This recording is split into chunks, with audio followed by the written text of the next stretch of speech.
diri gitu. Akhirnya Said Nursi masih duduk aja lah. Hei, kamu tahu nggak saya ini siapa? Tahu, kamu pembesar Rusia. Kenapa kamu nggak takut sama saya? Ngapain saya takut? Kata dia. Agama saya mengajarkan kepada saya untuk tidak tunduk kepada siapapun kecuali kepada Allah.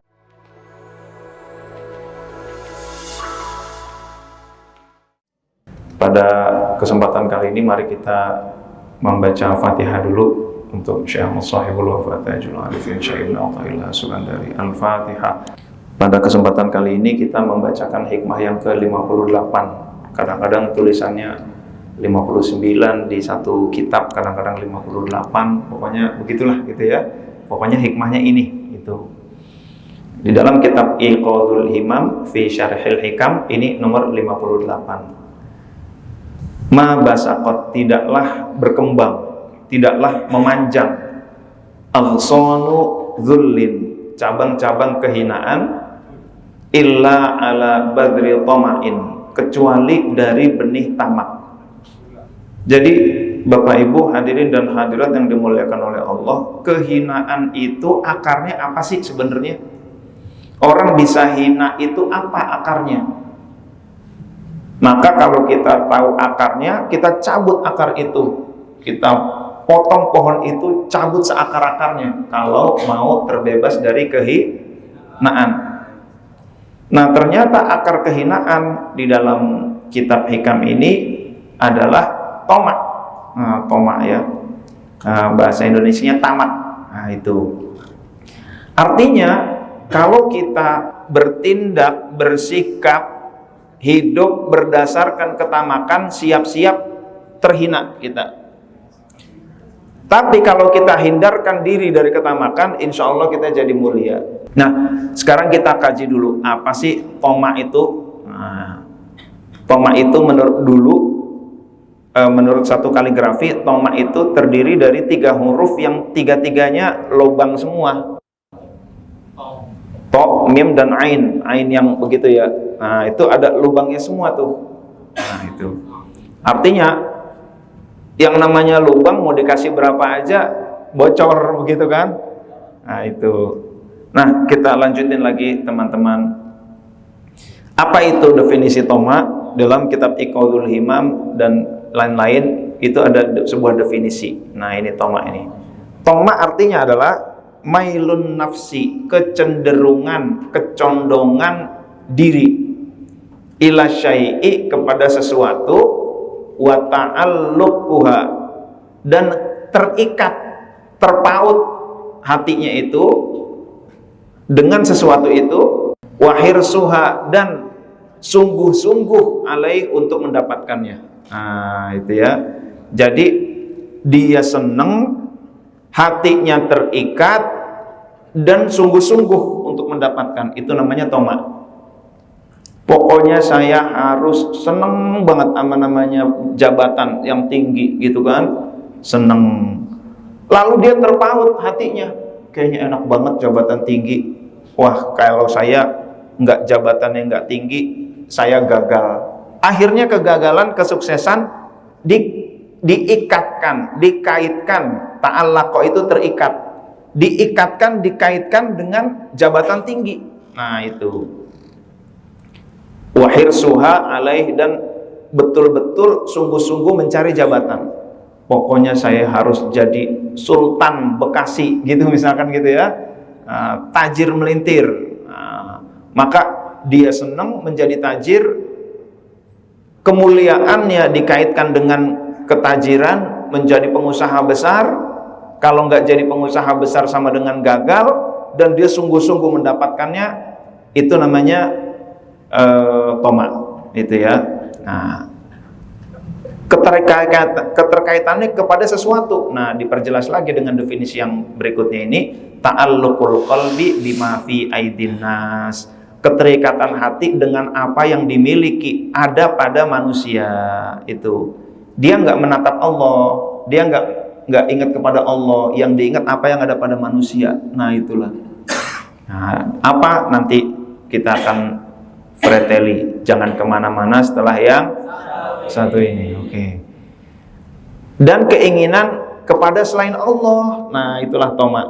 Keinginan kepada selain Allah. Nah, inilah yang dimaksud dengan toma, gitu ya. Nah, teman-teman, kenapa toma itu sumber kerendahan, kehinaan? Karena yang tadinya dia menggantungkan kepada Allah turun, menggantungkan kepada makhluk. Yang tadinya mengharapkan Allah jadi mengharapkan makhluk. Yang tadinya mengandalkan Allah jadi mengandalkan makhluk. Yang tadinya bersandar kepada Allah jadi bersandar kepada makhluk. Padahal janganlah kita berharap kepada yang tidak bisa diharapkan. Jangan kita bersandar kepada yang tidak bisa dijadikan sandaran. Jangan kita mengandalkan kepada yang tidak bisa diandalkan. Nah, itu ya, makhluk itu nggak bisa jadi sandaran, nggak bisa diandalkan, nggak bisa diharapkan, gitu.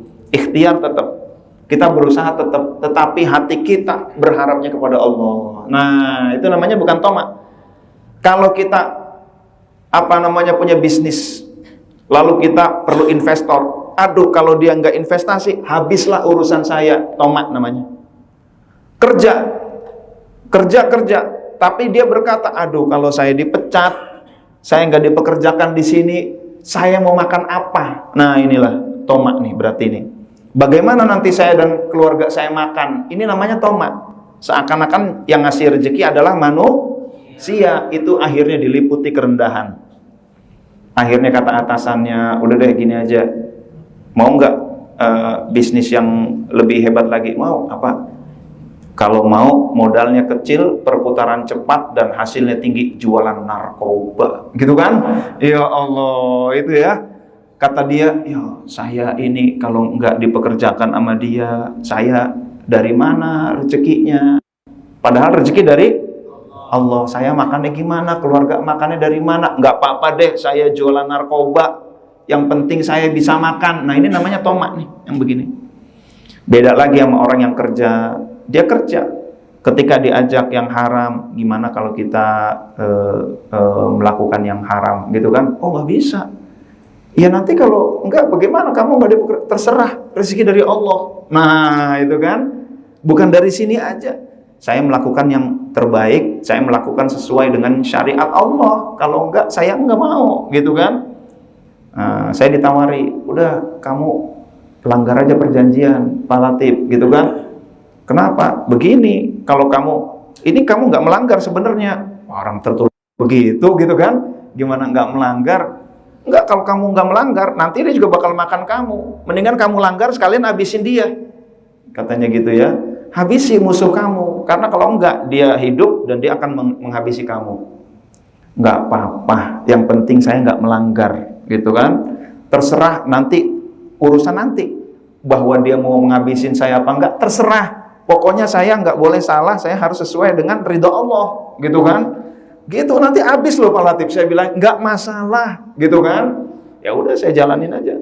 Al-mu'minuna ala syurutihim. Orang-orang mukmin itu memenuhi perjanjiannya. Mereka sangat berpegang teguh pada perjanjian. Tertulisnya begitu perjanjian, udah saya taati perjanjian itu, gitu kan? Bahwa dihabisinya apa enggak terserah. Akhirnya Allah punya rencana. Nggak habis, gitu kan? Saya nggak yakin Allah membiarkan saya habis, gitu kan? Maka dengan caranya akhirnya saya nggak habis, alhamdulillah. Bahkan yang musuhi itu lama-lama habis tanpa dihabisi, gitu kan? Maka yang penting kita, saya hanya berusaha sesuai dengan ridha Allah. Saya serahkan kepada Allah, rezeki dari Allah, pemberi solusi Allah. Habis apa enggaknya bisnis terserah Allah. Nah, itu ya. Nah, itu namanya nggak toma. Bisnis kalau berharap kepada Allah nggak toma. Kerja dia berharap ridho Allah sesuai syariat Allah, diajak maksiat nggak mau, itu namanya nggak toma. Nah, tapi kalau ada, Neng, kamu kan cantik, gitu kan? Nah, kamu sekretaris aku, gitu kan? Nah, kamu mau nggak naik pangkat, gitu? Oh iya mau. Kamu kalau begini-begini terus susah, belangsak, gitu kan? Kalau mau, cincailah, gitu kan? Sama aku, bisa nggak kita pertemuan? Ya, itu dia kan. Lama-lama berbuat maksiat. Kata si Neng itu nggak apa-apa deh, yang penting saya naik gaji, yang penting saya naik jabatan. Na'udzubillah min dzalik. Ini namanya toma. Kenapa kalau aku nggak menurutin kata-kata si bos saya, wah saya kurang, gitu kan? Saya rezeki dari mana, keluarga dari mana? Ini namanya tomat. Itulah beda kerja yang tomat dengan kerja yang tidak tomat. Nggak semua kerja itu tomat dan nggak semua kerja tidak tomat. Pengusaha belum tentu tomat, gitu kan? Petinggi belum tentu tamat. Bisa jadi yang rendah tamat, atau bisa jadi sebaliknya. Nah itu. Jadi tomat itu menganggap bahwa penentunya adalah manusia. Dia berharap terikat kepada manusia, itulah tomat.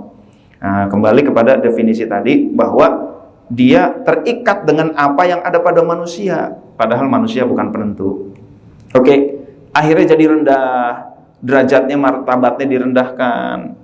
Dia mah gampang, gitu kan? Karyawan gampang dia. Kalau dia nggak mau diajak kerja sama maksiat, tinggal pecat aja takut dia, akhirnya direndahkan dia, nggak punya martabat. Ustadz, ulama begitu. Ustadz, bagaimana hukumnya ini? Ya sebenarnya sih gimana ya, sebenarnya haram gitu. Tapi emang gimana? Emang ceritanya gimana? Ya begini Ustadz, saya ada proyek, kalau saya jadi saya mau kasih Ustadz begini, gitu kan? Ternyata proyeknya haram. Tapi gimana Ustadz? Ada ini 1M nih, kita geser ke Ustadz gitu ya. Lalu gimana ya 1M gitu ya? Waduh, repot nih. Ya bisa lah, kalau gitu halal lah gitu kan. Ya Allah, bisa diatur, ntar saya cariin dalilnya. Ya, apa kata pengusaha? Dia mah gampang dibeli gitu. Ntar kalau apa-apa, dia kan ulama banyak yang dengerin juga. Nah, kalau begitu, kalau apa-apa saya nanya aja sama dia, geser aja 1M, gimana Ustadz nih? Aneh gitu ya, tolong dikasih fatwa Ustadz. Oh iya siap, kata Ustadznya gitu kan. Kata kiainya gitu, kiai langsung martabatnya rendah di mata pengusaha. Cemen dia. Bagi penguasa juga begitu. Panggil aja kiai itu, sini gitu kan. Kasih aja sekian M, suruh dukung program pemerintah meskipun pemerintahnya salah, gitu kan. Akhirnya ketika dia tomak kepada manusia, dia berharap kepada manusia, akhirnya direndahkan tuh sama pemerintah. Cemen gitu. Kasih aja Pajero selesai, kasih aja Alphard Gol, gitu kan. Itu akhirnya ditimpa kerendahan, kehinaan. Ulama jadi hina, pekerja jadi hina, pengusaha jadi hina, pejabat jadi hina. Kenapa? Karena toma, saya kurang jabatan ini, kayaknya kurang nih kalau 1 periode, gitu kan. Kalau gitu 2 periode gitu ya, 2 periode masih kurang nih, gitu kan. 3 periode gitu kan. Ya Allah, sedangkan ada ungkapan power tends to corrupt. Absolute power corrupts absolutely, gitu kan. Kekuasaan cenderung untuk korup, dan semakin absolut kekuasaan tuh semakin kekorupsinya semakin absolut. Pemimpin yang hebat pun kalau dikasih waktu kelamaan jadi nggak hebat. Itu dulunya hebat, tapi kalau kelamaan turun dia kehebatannya. Nah, itu oke. Karena diduga akibat ketamakan. Betapa banyak pemimpin yang awalnya luar biasa, tapi karena kekuasaannya kelamaan, jatuh dia. Enak juga ya berkuasa, lama-lama tamat. Lama-lama kemuliaan itu tergantung kekuasaan. Nah, mulailah dia tidak bergantung kepada Allah, ditimpakan kehinaan. Ujungnya hina. Ganti lagi nih, hebat nih pemimpin berikutnya. Luar biasa. Kelamaan juga, hina juga gitu. Jadi luar biasa yang namanya asal kehinaan apa? Tamat. Itu, teman-teman. Jadi kalau kita hidup, value kita adalah ketamakan, siap-siap hina. Apapun profesi kita, value kita adalah tamat, siap-siap hidup kita hina. Inilah akar kehinaan di dalam kitab Hikam. Ya, alhamdulillah Allah beri kesempatan kepada kita untuk mengkaji kitab Hikam, gitu kan. Satu value demi value kita pelajari itu ya. Bagi yang ketinggalan pelajaran silakan buka YouTube Latif Hatam gitu ya. Itu sampai mana ini kita nih? YouTube, iya, oke. Subrek gitu ya. Oke.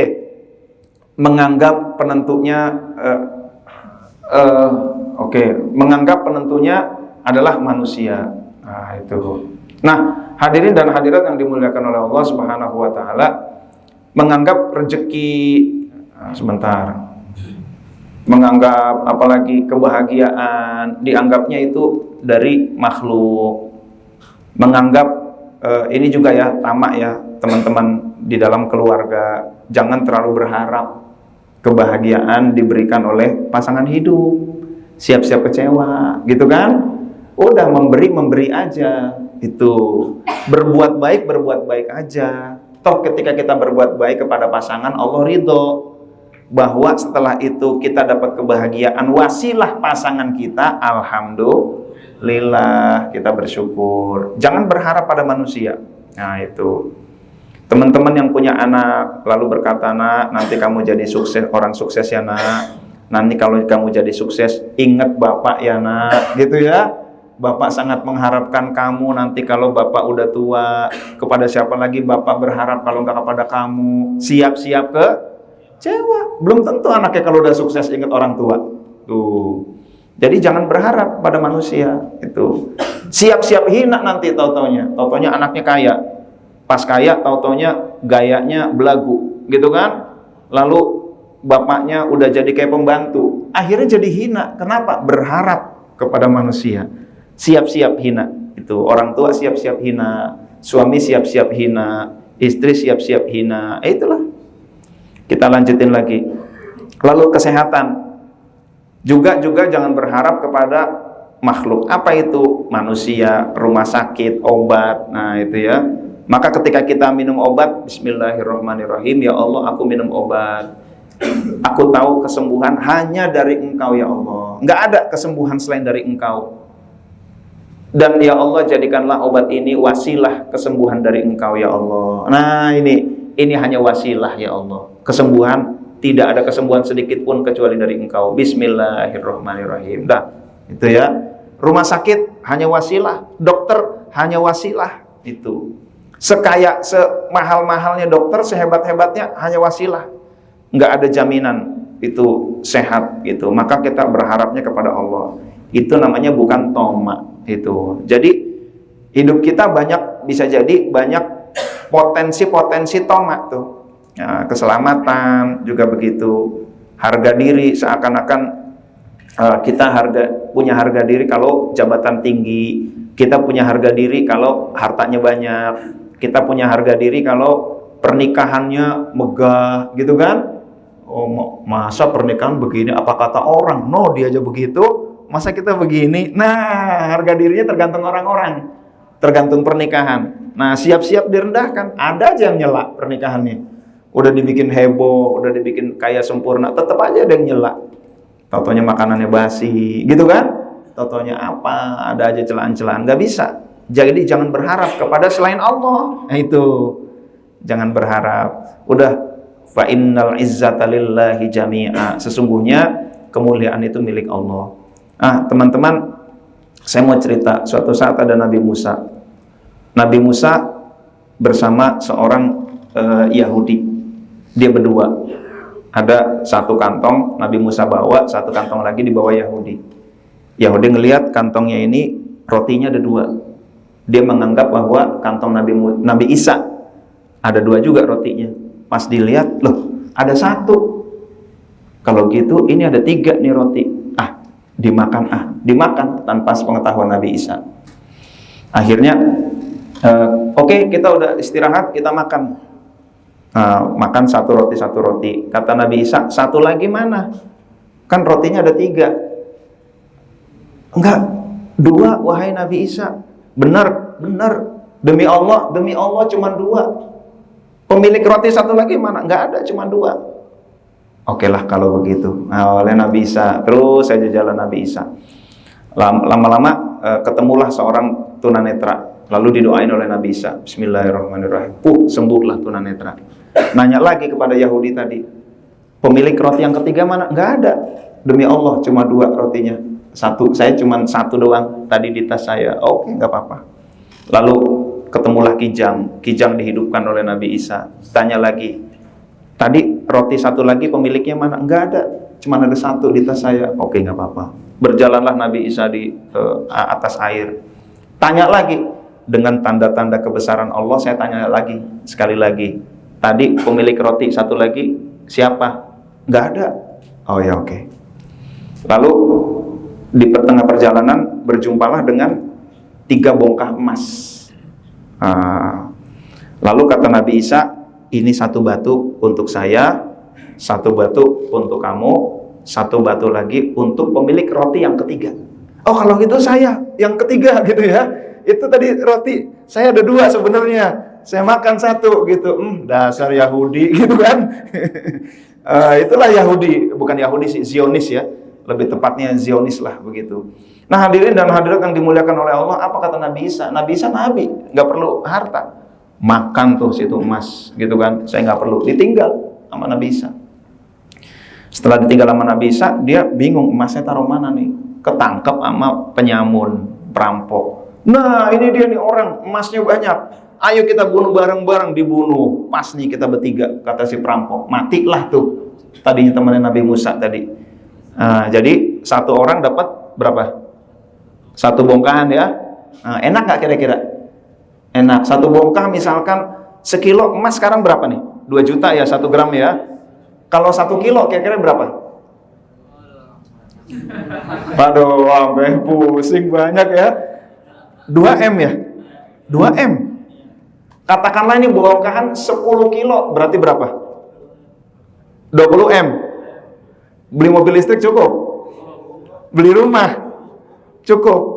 Buka but jus? Wah, banyak ya.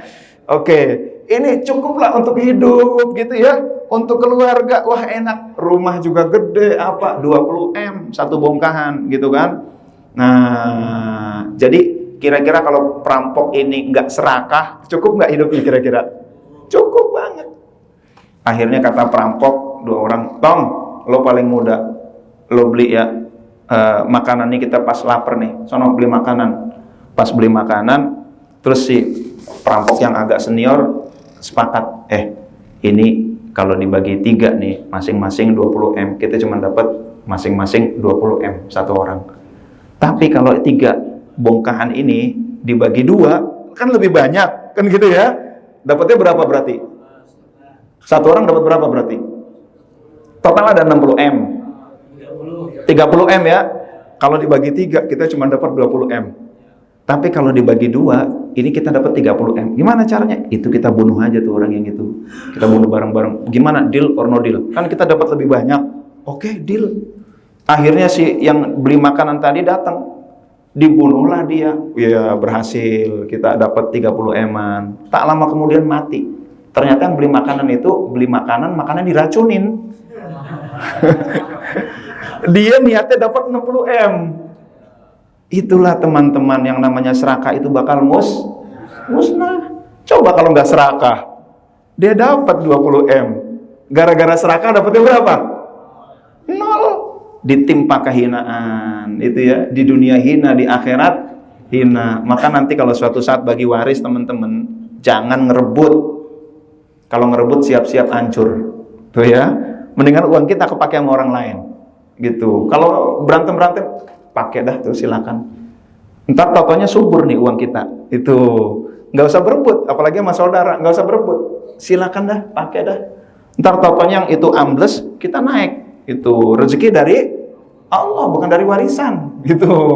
Nah ini yang perlu. Kadang-kadang giliran bagi waris, nah ini kalau dikit sih nggak masalah, kalau banyak sayang juga gitu kan. Ya Allah, jangan serakah itu musnah. Itu kalau nggak serakah dapatnya banyak, tapi gara-gara serakah malah musnah itu. Nah teman-teman, di dalam sebuah hadis Rasulullah SAW beliau bersabda, "Laukana libni Adam wadiyani min malin labtagha," atau min dhahabin, seandainya manusia punya 2 lembah penuh, wadiyani min malin dari harta, dalam riwayat lain min dhahabin dengan emas, labtagha wadiyan, dia akan nyari 1 lembah lagi, wadiyan salisan, dia akan nyari 1 lembah yang ketiga, wala yamla'u, dan tidak akan memenuhi jawfa bani Adam, itu perut anak Adam, illa turab, kecuali tanah. Nah itu ya, mulutnya, tenggorokannya, perutnya tidak bisa memenuhi kecuali entar kalau dipenuhi oleh tanah, baru manusia puas tuh. Nah ini akar kehinaan itu di sini. Wa yatubullahu ala man tab, tetapi Allah menerima taubat siapapun yang mau bertaubat. Maka hati-hati yang namanya keserakahan. Tadinya kalau nggak serakah dapat banyak, giliran serakah jadi musnah. dikit atau musnah. Kelihatannya dapat banyak, sementara beberapa saat kelihatannya dapat banyak, habis itu musnah. Itulah harta haram, itulah keserakahan. Nah itu ya, nah itu. Tetapi masih ada jalan pulang. Wah, masih ada waktu untuk bertaubat kepada Allah Subhanahu. Hadirin dan hadirat yang dimuliakan oleh Allah Subhanahu wa taala. Kehinaan itu antara lain kita jadi bergantung kepada orang lain, itu ya. Kebahagiaannya tergantung kepada pasangan. Gak usah. Kebahagiaan gimana? Kebahagiaan itu ketika kita dekat dengan Allah. Pengen bahagia, dekatkan diri kita kepada Allah. Insya Allah bahagia. Itu ya, perbanyak zikir. La ilaha illallah, la ilaha illallah, la ilaha illallah. Maka semakin banyak zikir, semakin kita bahagia. Itu. Lalu takut kehilangan. Nah ini akhirnya takut kehilangan jabatan, takut kehilangan pekerjaan. Gara-gara diancam kehilangan pekerjaan, akhirnya dia berbuat maksiat, berbuat dosa, dan lain sebagainya. Akhirnya menjilatlah dia.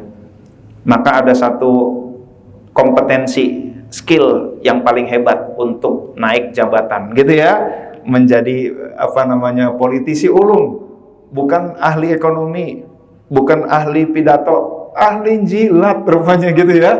Ya Allah, na'udzubillah min dzalik. Ini politisi-politisi ini, gitu ya. Enggak penting punya ilmu, enggak penting. Apa yang penting pinter jilat. Ya Allah. Nah, ini kalau atasannya seneng dijilat, itu jadi dah itu. Itu. Tapi kalau atasannya nggak seneng dijilat, siapa nih, gitu kan? Jilat terus. Oke. Siap-siap kecewa, gitu kan?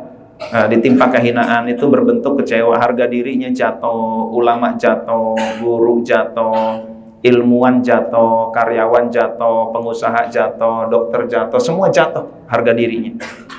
Gara-gara itu tadi toma, bahkan menggadaikan prinsip-prinsip kebenaran. Suatu saat ada di Turki ada Syekh Said Nursi Badi'uz Zaman. Beliau ini ditangkap oleh tentara Rusia bersama para tawanan lain.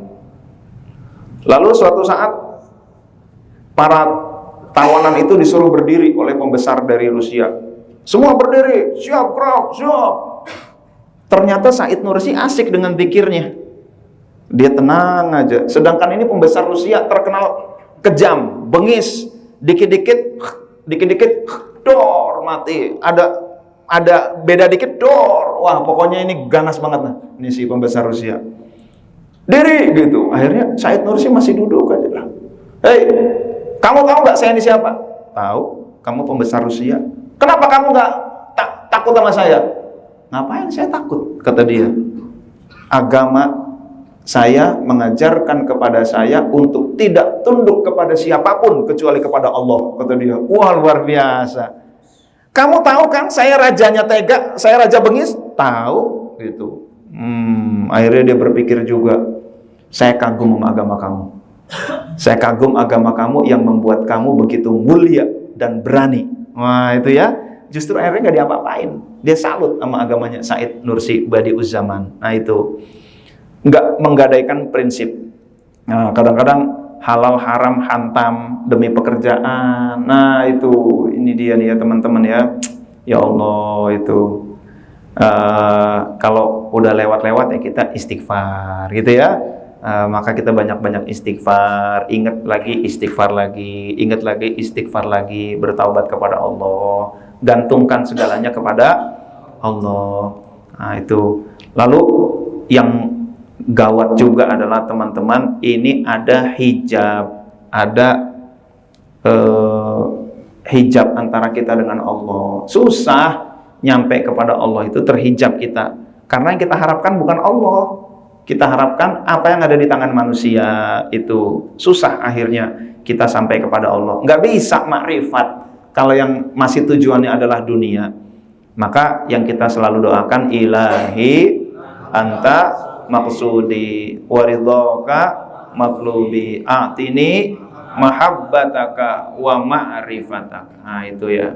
Nah hadirin dan hadirat yang dimuliakan oleh Allah Subhanahu wa ta'ala, Ya Allah ya Tuhanku, Engkaulah yang kumaksud dan ridho-Mu yang kucari. Limpahkan aku cintamu dan makrifat kepadamu. Nah itu, terus kita ridho Allah yang kita cari. Kita lanjutkan teman-teman. Lalu selain kehinaan di dunia, ada juga kehinaan di akhirat. Nah itu, kalau kita terhijab dari Allah, Allah nggak seneng sama kita, lalu dicelupin deh ke neraka. Ya Allah, aku kan mengamalkan la ilaha illallah. Siapa yang mengucapkan la ilaha illallah ini masuk surga, gitu kan? Siapa yang akhir kalamnya la ilaha illallah masuk surga. Nah, itu. Iya, tapi aku cicipin dulu ya, gitu kan?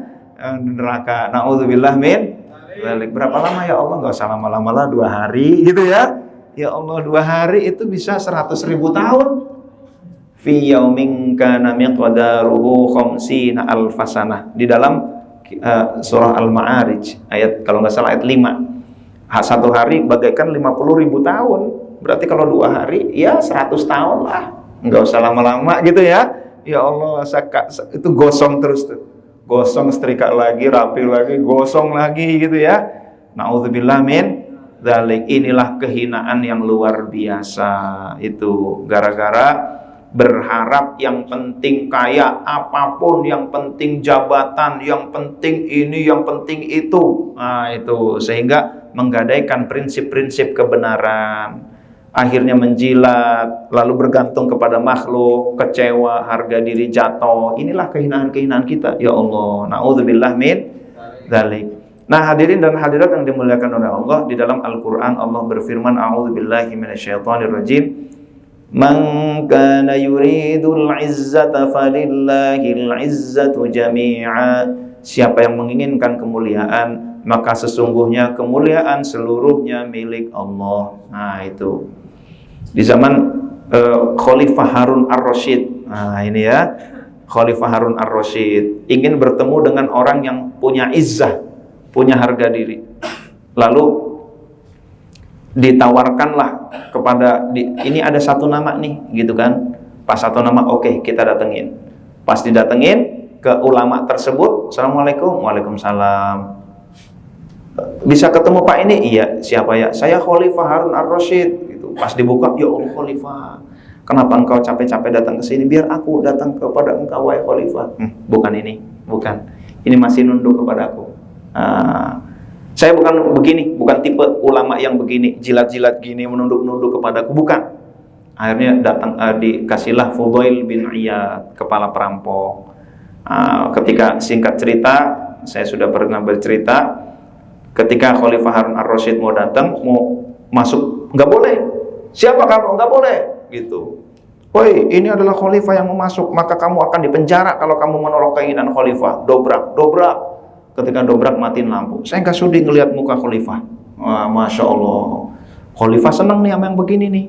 Justru orang kayak beginilah yang punya izzah, yang punya harga diri. Gue demen nih, kata Khalifah nih, sama ulama yang kayak begini nih. Dia nggak jilat-jilat saya, nggak memuji saya, nggak nunduk-nunduk kepada saya. Gue demen nih. Akhirnya kata-kata dialah yang sangat didengarkan oleh Khalifah. Dia miskin, dia nggak minta apa-apa sama Khalifah, nggak berharap jabatan, nggak berharap jadi apa-apa, dapat barangkali jabatan apa di perusahaan-perusahaan, enggak. Dia malah berani menentang, gitu kan. Tetapi yang kayak begitu justru mulia. Nah itu, kalau yang meminta-minta, itu direndahkan sama Khalifah. Cemen ini. Nah itu ya, kehinaan. Maka lampunya dimatiin, tangannya aduh nggak mau gitu, ada dijelek-jelekin lah Khalifah saat itu. Kamu ini Fir'aun, nangis. Itulah ya, dibilang Fir'aun, nggak marah Khalifah. Kenapa? Di hadapannya itu ada orang yang izzahnya, harga dirinya, pride-nya lebih tinggi. Itu. Nah, hadirin dan hadirat yang dimuliakan oleh Allah, di dalam surah Az-Zarriyat ayat 58 Allah berfirman, Innallaha huwar razzaqu dzul quwwatil matin. Sesungguhnya Allah Ar-Razzaq, Maha Pemberi rizki, yang memiliki kekuatan dan kekuasaan yang kokoh. Nggak usah khawatir, yang kuat itu Allah, yang kuasa itu Allah, Maha Pemberi rizki itu Allah, itu kan. Nah, kita bersyukur di sebuah perusahaan yang spiritual, yang memperhatikan agama, gitu kan? Sehingga kita nyaman nih. Saya akhiri dengan quote-quote saja ya. Tamak itu kecil saat bersemayam di hati, tapi tumbuh menjadi pohon besar kehinaan. Maka singkirkan ketamakan itu dengan banyak berzikir la ilaha illallah. Tiada yang menentukan kecuali Allah, tiada yang memberi rizki kecuali Allah. Terus tanamkan itu sehingga ketamakan hilang dari kolbu kita. Setiap kali hatimu berharap pada manusia, saat itu pula engkau menanam benih kehinaan. Kehinaan tidak datang dari kekurangan harta, tetapi dari hati yang tidak pernah cukup. Orang tamak tidak diperbudak oleh orang lain, tetapi oleh keinginannya sendiri. Setiap langkah yang dituntun oleh tamak akan berakhir di tanah kerendahan. Demikian, mudah-mudahan Allah memberikan taufik dan hidayah kepada kita, sehingga kita banyak berzikir kepada Allah, kita gantungkan cita-cita kita kepada Allah Subhanahu wa Ta'ala, kita berharap kepada Allah, kita andalkan Allah, kita bersandar kepada Allah, dan kita terbebas dari tamak. Amin ya rabbal alamin. Kurang lebihnya mohon maaf. Terima kasih. Wallahul muwaffiq ila aqwamit thoriq. Assalamualaikum warahmatullahi wabarakatuh.